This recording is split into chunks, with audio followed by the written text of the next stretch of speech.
Hindi pinalad si Filipina tennis star player Alex Iyala sa kanyang buenamanong laro para sa WTA 1000 sa Doha Qatar Open. Alamin ang detalye sa balitang sports ni Kyle Basa. Maagang natapos ang karera ni Filipina tennis star Alex Iyala sa WTA 1000 Doha Qatar Open. Tinalo siya ni Teresa Valentova ng Czech Republic sa round of 64 ng torneo kagabi, February 9. Parehas agresibo ang dalawang magkatunggali sa opening set, ngunit ang Czech tennis player ang nagwagi sa pagkuha ng unang set. Sa pangalawa naman, 5 straight points ang nagawa ni Valentova. Nakaisa lamang ang ating kababayan na score at tinuluyan ng tinapos ni Valentova ang laro. Ang naturang scores ng kanilang pagtatapat ay 6-7 at 1-6.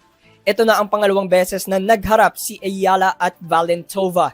Una ay noong Japan Women's Open nitong October 2025 at ngayon sa Qatar Doha Open kung saan parehas tagumpay si Valentova laban kay Iyala. Kahit talo ang ating kababayan, todo suporta ang ipinaramdam ng mga Pinoy fans sa kanilang paboritong Filipina tennis player. Pinasalamatan naman ni Alex ang mga sumuporta sa kanya. Sa kanyang Instagram story, quote-unquote, "Salamat mga kababayan. Talo ngayon pero patuloy pa rin ang laban. Bawi sa susunod."